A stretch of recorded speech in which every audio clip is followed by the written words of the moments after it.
하나님 감사합니다. 저희들 하나님의 자녀 삼아주시고 새 피조물로 변화받아서 날마다 주님 안에서 평강을 누리고 천국을 누리고 살 수 있도록 인도해 주시니 감사합니다. 아멘. 우리 김은성 목사님 모시고 또 제자훈련, 믿음훈련, 고백훈련 계속 받고 우리가 주님을 더욱 가까이 하며 내 안에 모시고 살며 삶에서 날마다 승리할 수 있도록 도우시니 감사합니다. 아멘.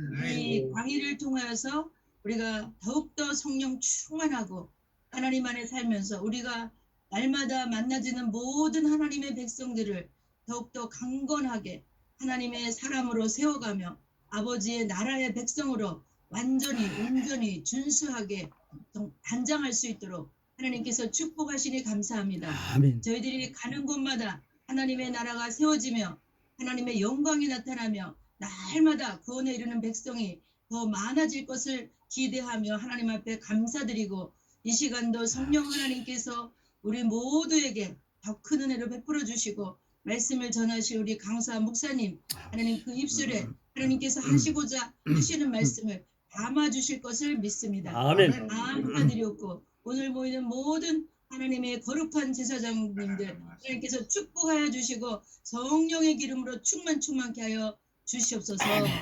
감사를 드리옵고 예수님의 이름으로 기도드리옵나이다. 아멘. 아멘. 자, 우리 현재 12분 들어오셔서 듣고 계십니다. 고맙습니다. 자, 우리 강사님 할렐루야로 환영하겠습니다. 할렐루야. 할렐루야. 고맙습니다. 감사합니다. 감사합니다. 예, 오늘 이제 우리 양육 9강 정말 세 번째입니다. 9강 하나님의 성품에 대해서 말씀을 나누도록 하겠습니다.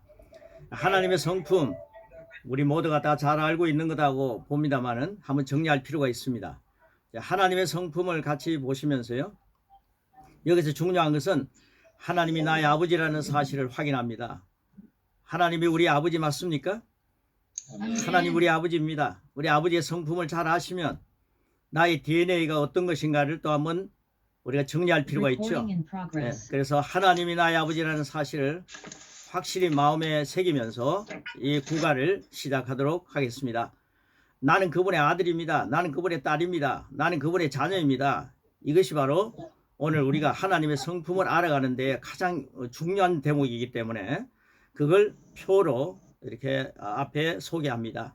우리 한번 같이 고백하겠습니다. 나는 하나님의 자녀입니다. 세 번 하겠습니다. 시작.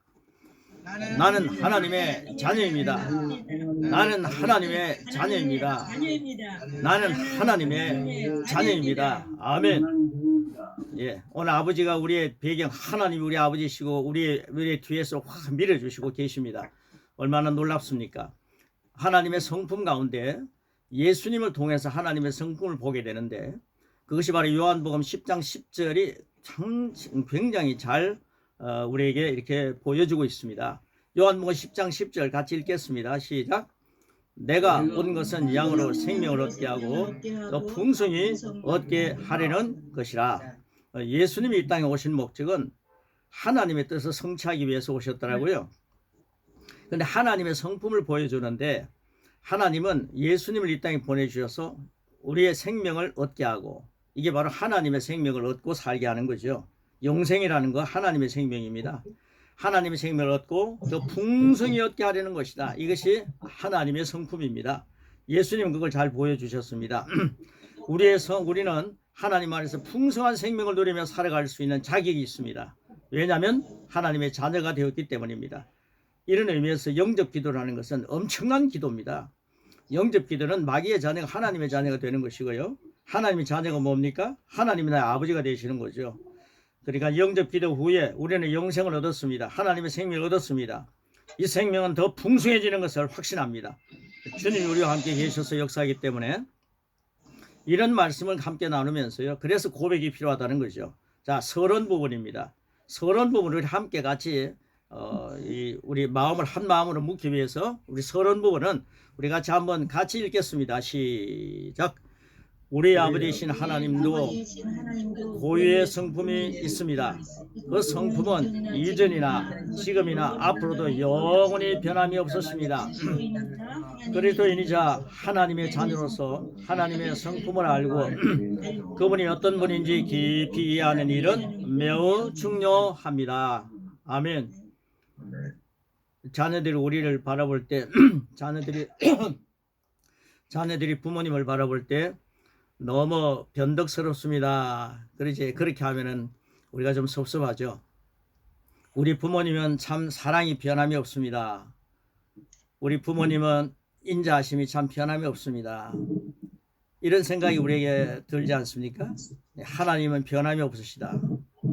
이런 내용들을 함께 나누는 것입니다. 자, 첫째입니다. 하나님은 선하십니다. 하나님은 선하십니다. 야고보서 1장 이 소리가 저기 박 목사님, 예, 허기선 허성 선교사님, 네, 허기선 선교사님 마이크 좀 닫아주세요. 예, 허성 교사님 마이크 좀 닫아주세요. 감사합니다. 예. 허성 교사님만 마이크 좀 닫아주십니다. 네. 네네. 네, 고맙습니다. 네. 예, 강사님 계속하세요. 네, 하나님은 선하십니다. 야고보서 1장 17절 같이 읽겠습니다. 시작. 모든 좋은 선물과 모든 온전한 선물이 위로부터 곧 빛들의 아버지께로부터 내려오나니 그분께는 변함도 없고 예전하는 그림자도 없으시니라. 예. 예, 여기서 꼭 중요한 것은요, 모든 좋은 선물과 모든 온전한 선물, 모든 좋은 선물과 모든 온전한 선물이 하나님부터 온다, 아버지로부터 온다, 이렇게 말씀하는 걸 꼭 기억하시고 하나님은 선하시다는 사실을 마음속에 새기시기 바랍니다. 그 다음에 시편 100편 5절 간단합니다. 시작. 이는 주께서 선하시고, 예, 시편 23편 6절 시작. 진실로 선하심과 자비하심이 내 생의 모든 날 동안 나를 따르리니 내가 주의 전에 영원히 거하리로다. 자, 136편입니다. 시작. 오 주께 감사하라. 그는 선하시며 그의 자비는 영원히 지속됨이라. 예, 이제 요한복음 10장 10절 우리 요절대로 하나님은 선하시고 마귀는 악합니다. 예, 이 단순한 진리를 분명하게 인지하고 믿어야 합니다. 그리고 이러한 바탕에서 하나님께서 하시는 일과 마귀가 하는 일을 구분할 수 있어야 합니다. 하나님이 하신 일인지 마귀가 하는 일인지 잘 구별하지 못하고 하는 얘기들을 많이 할 때가 있기 때문에 굉장히 리더들이 조심해야 할 내용이죠. 예상치 않은 사고나 불행이 생길 때 여전히 많은 그리스도인들이 하나님께서 치셨다는 표현을 사용하며 실제로 그렇게 해석합니다. 아닙니다. 악한 일을 일으키는 것은 마귀의 고유 영역입니다. 다만 이게 중요합니다. 다만 그런 일을 가지고도 우리에게 그 악한 일을 디딤돌을 삼고 승리의 기회가 되도록 바꾸어 주시는 것이 바로 성령님의 역사이자 아버지의 능력입니다. 모든 선한 것은 하나님으로부터 나옵니다. 우리 한번 같이 세 번 선포하겠습니다. 시작. 나의 아버지는 선하십니다.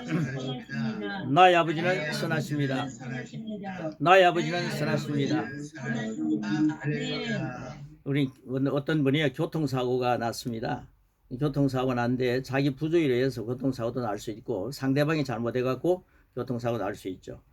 근데 하나님께서 나를 치셔가지고 내가 그 교통사고를 통해서 내가 이렇게 신앙을 하게 됐습니다. 내가 또 이렇게 신앙생활을 하게 됐습니다. 이런 얘기를 저도 많이 했고요. 그런 일을 많이 합니다. 그런데 이런 말씀을 준비하다 보니까요. 또 이렇게 이런 영성 있는 분들을 만나다 보니까 그런 것들을, 그런 좋지 못한 걸 딛고 일어서게 하시는 분이 하나님이시지 우리라 하여금 일부러 교통사고 나게 하시는 분일까? 그리고 이렇게 식물인간이 되어서 오랫동안 살다가 깨어난 분이 하나님이 나를 그렇게 하셨다. 이런 얘기할 때 젊은 사람들이 굉장히 시험됩니다. 그래서 우리가 좀 가려서 잘 구분해서 얘기할 필요가 있습니다. 하나님이 그 어려운 가운데서 나를 딛고 일어서게 하셔서 승리자가 되게 하셨다. 모든 좋은 것이 좋은 선물입니다. 그리고 모든 온전한 선물입니다. 그것이 하나님부터 온다. 그래서 어떤 기도원 같은 데에서 옛날에 또 부흥사들이 뭐 어려움을 당하면은 하나님이 당신에게 어려움을 주셔갖고 뭐 이런 얘기합니다. 근데 우리 부모님들이 자식이 말 안 듣는다 해가지고 막 어렵게 만드는 부모님들이 잘 없으시더라고요. 그래서 저는 뭐 잘못하면은 하나님이 너를 그렇게 하셨다 이런 얘기할 때 내 부모님보다 참 못하구나 하나님은 이런 생각을 많이 하고 청년 때 살았는데 이제 영성의 말씀을 공부하다 보니까 내가 정말 잘못 배웠구나 잘못 구별했구나 그런 생각이 들어서 1번 말씀은 우리 목사님들 또 선교사님들 꼭 기억해 두어야 할 내용입니다. 모든 좋은 선물과 모든 온전한 선물이 하나님으로부터 오기 때문에 이것을 우리가 누리고 사는 그리고 잘못된 것들이 있다면 그걸 딛고 일어서야 하신 분이 하나님이시다. 확실하게 분별하는 그런 역사가 있기를 축복합니다. 그 다음에 두 번째는요. 전능하십니다. 전능하십니다. 우리가 믿는 우리 아버지는요. 정말 저희 아버지나 우리 동역자 여러분의 아버지나 똑같으시지 않습니까? 전능하십니다. 창세기 11장 17장 1절입니다. 짤막하게 그렇게 써놨습니다. 시작. 나는 전능한 하나님. 예, 고린도후서 6장 18절. 전능하신 주. 계시록에도 1장 8절에 말씀합니다. 시작. 전능하신 분. 예, 이 전능하신 분에 대해서는 저 혼자 말씀하기보다 우리 한번 같이 쭉 읽으면서 우리의 것으로 삼겠습니다. 예, 우리 세 번째니까요. 같이 한번 읽겠습니다. 전능하신 하나님 아버지의 무능한 아들은 없습니다. 전능은 히브리어로 엘 사다이입니다. 모든 것이 가능하다라는 표현입니다. 그 의미는 우리가 원하는 것이 설령 세상에 존재하지 않는다면 만들어서라도 주실 수 있는 하나님을 말합니다. 그분의 전능하심이 삶에서 어떻게 실제적으로 나타나고 역사하는지에 대한 원리를 안다면 우리는 전능하신 하나님과 함께 더 많은 간증을 경험하게 됩니다. 아멘. 예, 전능하신 아버지를 배경으로 해서 목회하실 때, 전능하신 아버지를 배경으로 해서 우리가 선교하실 때 많은 거룩한 간증들이 풍성하게 경험되는 그런 역사가 남은 생 동안 지금까지 살아온 삶보다도 더 풍성해지시기를 축복합니다. 그래서 전능하신 아버지, 나의 아버지는 전능하시다. 이런 고백이 필요합니다. 세 번째는 공의로우십니다. 느헤미야 9장 33절 시작. 우리에게 미친 모든 일에 공의로우시니. 예, 이사야 30장 18절입니다. 시작. 주는 공의의 하나님이시니 그를 기다리는 자들은 모두가 복이 있도다. 첫 번째 아담의 선악과 사건 후에 하나님은 공의를 지키셨습니다. 먹는 날에는 반드시 죽는다. 그래서 반드시 그는 영적으로 죽었습니다. 이걸 우리가 꼭 기억해야 합니다. 하나님은 공의를 지키기 때문에 네가 그걸 먹는 날에는 반드시 죽는다. 먹었습니다. 그래서 죽은 것입니다. 이게 공의입니다. 하나님은 단 3번이다 이런 거 없으시더라고요. 두 번째는요. 아담인 예수님의 두 번째 아담. 예수님이죠. 예, 성경대로 말씀드리는 겁니다. 두 번째 아담인 예수님이 십자가 사건 후에 십자가에 달려 돌아가실 때에 예수 그리스도는 하나님의 공의를 완전히 만족시켰습니다. 이게 무슨 말입니까? 예수님은 하나님이시니까 십자가에 달려 돌아가실 때 너무너무 아프기 때문에 아프지 마라 하면 아프지 않을 수도 있겠죠. 그러나 주님은 100% 고통을 다 당하셨습니다. 그것 때문에 우리도 100% 저주에서 승리할 수가 있는 겁니다. 하나님의 공의를 완전히 만족시켰기 때문입니다. 주님은 십자가에서 쇼하지 않았습니다. 그 고통을요 기대로 다 당하셨습니다. 그래서 하나님의 버림까지 받으셨습니다. 왜 그렇습니까? 우리를 100% 저주에서 해방시키기 위해서, 질병에서 해방시키기 위해서 채찍에 100% 맞으셨습니다. 그래서 하나님 아버지는 상당히 공의로우십니다. 하나님 아버지의 공의는 우리에게는요 은혜입니다. 예수님께는 지독하게 하셨더라고요. 우리에게는 큰 은혜가 됩니다. 너무너무 감사합니다. 그 다음에 네 번째는요, 하나님은 신실하십니다. 우리는 신실하신 하나님을 노래 많이 합니다. 하나님의 약속을 반드시 지키시는 분이라는 뜻입니다.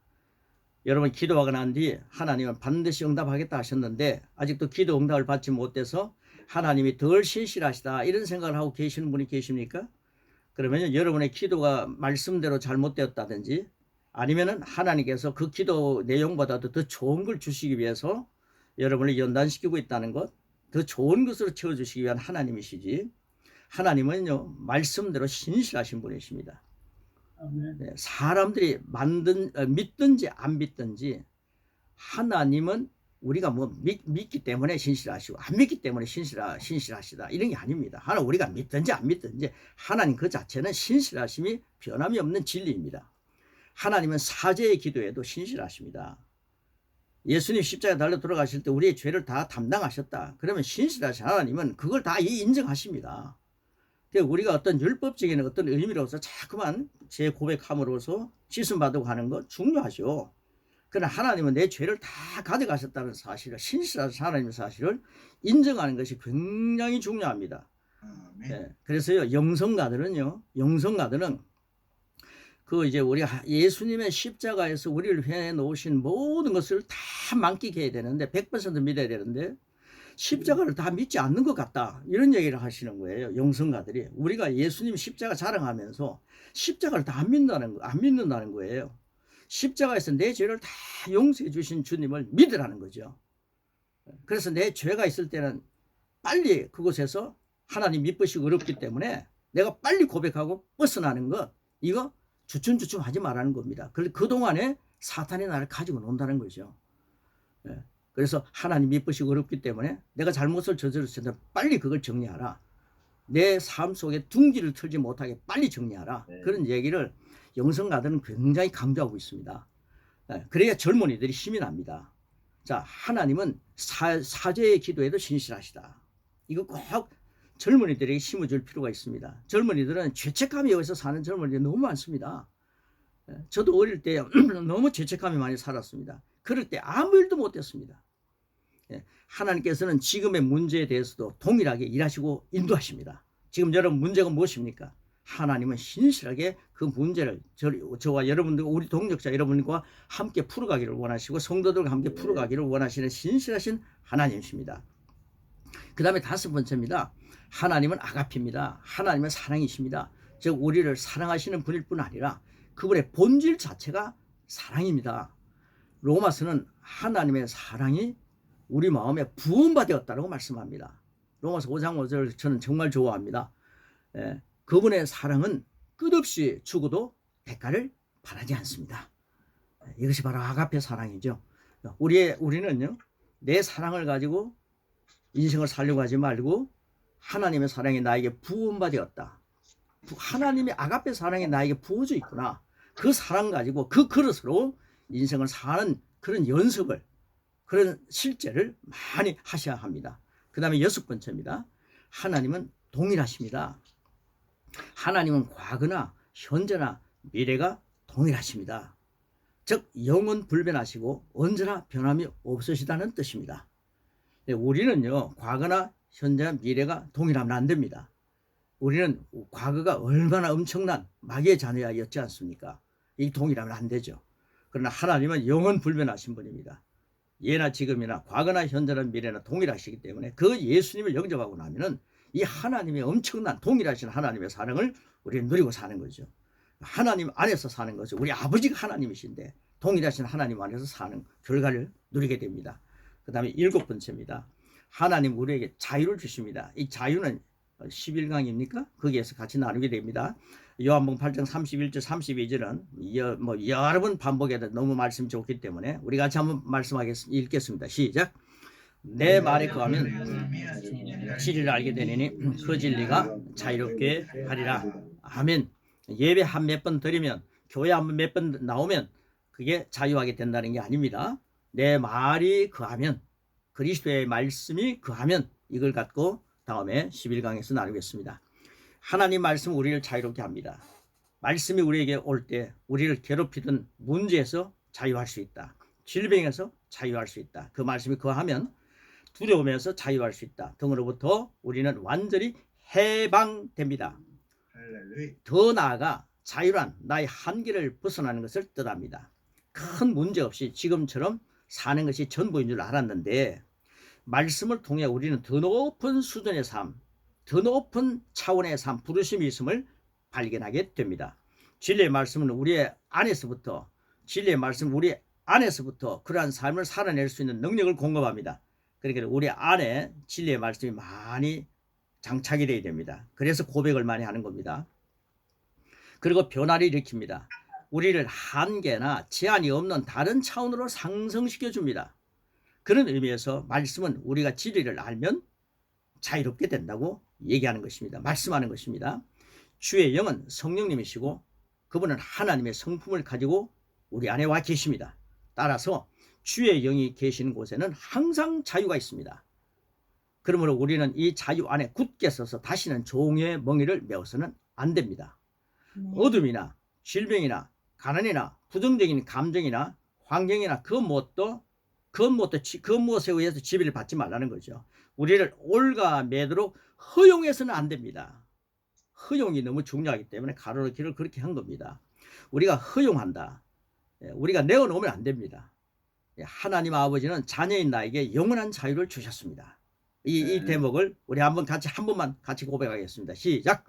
하나님 아버지는 자녀인 나에게 영원한 자유를 주셨습니다. 순간도 자유를 놓치지 마시고 영원한 자유를 주셨습니다. 누리시기를 축복합니다. 그 다음 8번입니다. 하나님은 차별이 없었습니다. 제가 뭐 키가 조금 작다 해가지고요. 키 큰 사람하고 차별 두지 않으시더라고요. 제가 왜소하다 해가지고요. 좀 풍부하게 보이는 분하고 차별 두지 않으시더라고요. 이런 분이나 저런 분이나 하나님은 외모로 사람을 보지 않습니다. 이를 영어 NIV 성경에는 그분께는 편애가 없으시다 라고 하는 표현입니다. 세상에서는 보이는 것이나 육신적인 기준을 따라 상대를 다르게 대하는 경우가 많습니다. 하나님은 우리 한 사람 한 사람을 모두 특별히 사랑하십니다. 사무엘상 16장 7절입니다. 시작. 여호와께서 사무엘에게 이르시되 사람은 외모를 보거니와 나는 중심을 보느니라. 중심이란 심령 곧 영을 말합니다. 하나님은 너무나 공평한 분이십니다.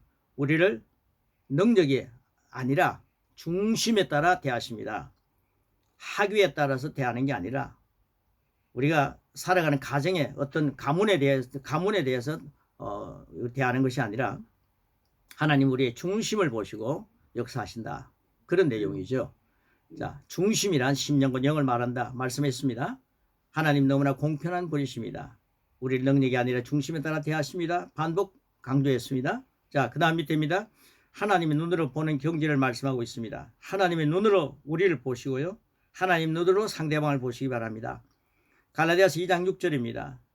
유명하게 보인다는 그 사람들 이렇게 되어 있습니다. 하나님께서는 외모로 받아들이지 아니하시며 유명하다는 사람들은 나에게 아무것도 더해준 것이 없느니라. 여러분 유명세 타지 마시길 바랍니다. 유명해지려고 하면요 자꾸만 낮아지시기를 축복합니다. 그러면은 공중분해가 되지 않습니다. 떨어지지도 않고요. 그래서 우리의 인식은 유명세입니다. 항상 그래도 또 유명해지고 싶지 않습니까? 우리의 인식은 유명세입니다. 그러나 성경은 그런 것은 상관이 없다고 분명히 밝히십니다. 나는 유명한 사람들은 나에게 아무것도 유익도 주지 않았다. 더해진 것도 없다. 이렇게 말씀하시는 겁니다. 그래서 로마서 10장 12절 말씀입니다. 저는 보니까요. 여기 계신 동역자 여러분 다 유명하세요. 그러나 이제 낮아지는 것 하나, 우리가 늘 겸손해지는 것 하나가 굉장히 과제죠. 자, 로마서 10장 12절입니다. 같이 읽겠습니다. 시작. 유대인, 헬라인 차별이 없으니 동일 그를 부르는 모든 사람에게 부여하심이라. 자, 주님의 이름을 부르는 자들은 그분의 은혜와 부유함을 누리게 됩니다. 여기서요 잠깐 생각할 내용이 있더라고요. 우리는 누구의 이름을 가장 많이 부르며 살까요? 그랬습니다. 그 이름을 통해 부여를 얼마나 누릴까요? 그래서 비근한 예를 들어서 제가 이렇게 설명합니다. 여러분 옛날에는 가족들이 많았지 않습니까? 제 부모님은요 많은 가족들 가운데 애먹이는 자녀의 이름을 많이 부르시더라고요. 아무개야, 자야야, 순이야 하며 막 부르시는 거예요. 그런데 저를 보고 은성아 이러지는 않으시더라고요. 저는 귀한 아들이었거든요. 제 눈에 너도 아프지 않은 아들이었다고 그렇게 하시더라고요. 저는 수많은 누님들을 모시고 살았습니다. 그런데요 우리가 애먹이는 자녀의 이름을 아무개 부르다 보니까 가난이 찌들리는 겁니다. 근데 하나님 뭐라 그랬습니까?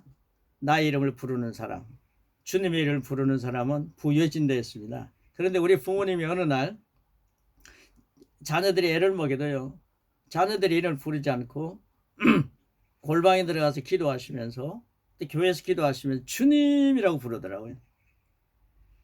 애 먹이는 교인을 부르는 것이 아니라 오 주님 하면 주님의 이름을 부르더라고요. 주님의 이름을 부르는 교회, 주님의 이름을 부르는 가정 부유하게 하신다고 막 약속하고 있습니다. 주님의 이름을 많이 부르셔서 부유함을 많이 누리는 그런 선교사님, 우리 동력자들 우리 모두가 되시기를 축복합니다. 주의 이름을 부르는 자는 승리합니다. 부유합니다. 이깁니다. 사도행전 10장 34절 35절 같이 읽겠습니다. 시작. 베드로가 깨달은 것 외모로 취하지 않으시고 의를 행하는 자 받아주시는 하나님을 깨달았습니다. 예, 하나님의 성품은 변할 수가 없습니다. 그래서 우리는 언제나 그분을 신뢰할 수 있습니다. 우리가 예수 안에 있습니다. 주님의 손에 우리의 삶이 맡겨졌습니다. 우리가 가장 안전한 곳에 거하고 있습니다. 안전한 곳에 거하고 있습니다. 아무것도 염려할 필요가 없습니다. 날이 갈수록 우리는 그분을 더 신뢰합니다. 더 알아갑니다. 더 체험하게 됩니다. 어떠한 환경에서도 확신과 신뢰 가운데 평강을 잃지 않고 주님과 동행하는 삶을 살게 됩니다. 여호와는 나의 목자시니 내게 부족함이 없다. 시편 기자는 말했습니다. 그런데 그 속에 주님을 모시는 걸 몰랐습니다. 영접 이런 걸 몰랐죠. 그 당시에는. 근데 우리는 주님을 영접했습니다. 예수님이 나의 목자이시기 때문에 시편 23편보다도 나는 더 뜨겁게 주님은 나의 목자시기 때문에 나는 부족함이 없다. 예수님이 내 안에 계시기 때문이다. 이런 확신을 시편 23편 시편 기자보다도 고백하는 사람보다도 더 놀랍게 고백해야 될 줄 믿습니다. 주님은 나의 목자십니다. 나는 전혀 부족함이 없습니다. 선교 초에 혹시 부족한 게 보입니까? 주님, 이것은 주님이 목자시기 때문에 이 부족한 것은 없습니다. 주님은 저를 풍성하게 하셨습니다. 이런 믿음을 가지고 계속 전진하시기 바랍니다. 그런 의미에서 믿음 12강을 우리 함께 나누고 있지 않습니까? 그리고 12강 고백을 함께 했지 않습니까? 우리를 풍성하게 하시는 주님을 찬양합니다. 그리고 그 밑에 보시면 나의 아버지는 차별이 없으신 하나님이십니다. 이번 한번 같이 고백하겠습니다. 시작. 나의 아버지는 차별이 없으신 하나님이십니다. 자, 이제 하나님의 성품에 대한 고백을 정리하겠습니다. 그래서 정리 7가지를 해놓았습니다.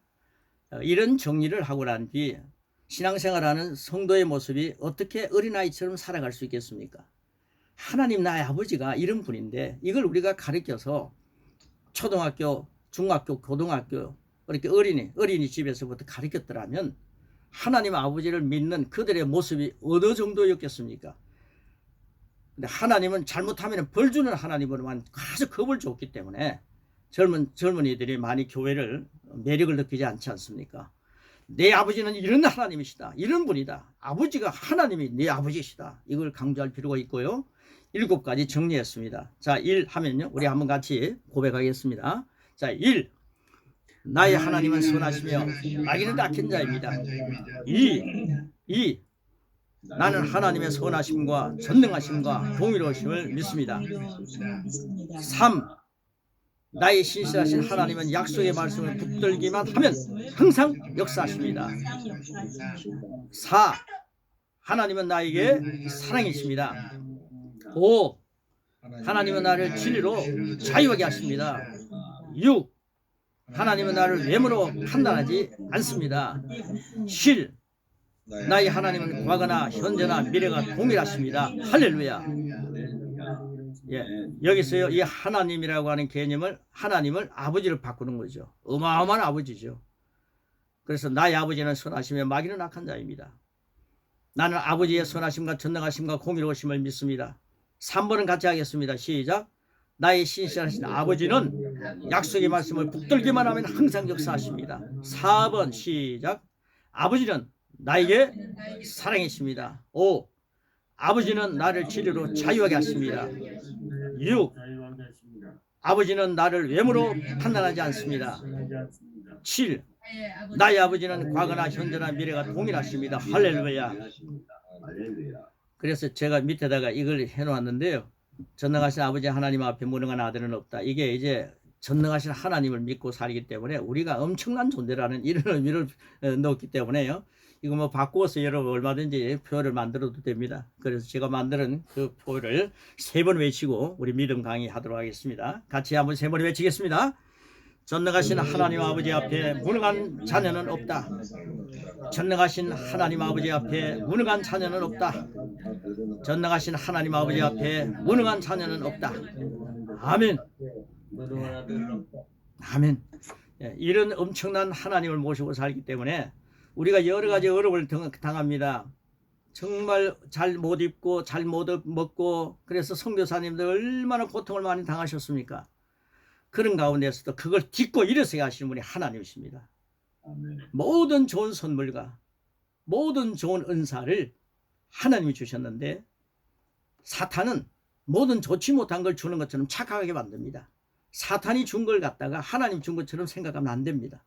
그런데 그걸 딛고 일어서게 하시는 분이 좋은 선물을 주시고 좋은 은사를 주신 하나님이십니다. 그 은사로 성령님의 은사로 항상 어둠의 세력을 딛고 일어서는 시련이 오는 것을 오늘 아침에 큐티를 하는데요.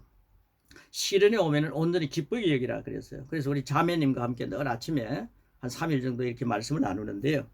그 시련이 오면 온전히 기쁘게 여기라고 했는데 집사님 시련이 오면 기쁨이 옵니까? 그랬더니 막 웃더라고요. 여러분 시련이 오면요 온전히 기쁘게 여기는 기독교인이 얼마나 될까요? 근데 시련이 오면은 시험을 당할 때 시련이 올 때 온전히 기쁘게 여기라. 왜 그렇습니까? 그 시련을 딛고 일어서게 하시는 분이 하나님이시기 때문입니다. 그래서 반드시 믿음으로 이긴다 그랬지 않습니까? 그러니까 넉넉히 이기느니라. 그래서 시련을 당하면은 오늘 기쁘게 여기라. 이런 말씀을 오늘 아침에 큐티 했습니다. 제가 마치고 난 뒤 오늘 아침에 한 큐티의 말씀 한글, 영어, 일본어로 되어 있는 거 오늘 잠깐 제가 기억나면 보내드리도록 하겠습니다. 자, 오늘 하나님의 성품에 대해서 알았습니다. 여러분 우리 아버지의 성품 대단합니다. 아버지의 DNA를 받은 우리들의 성품도 잘 적용하셔서 나의 성품이 이런 거구나.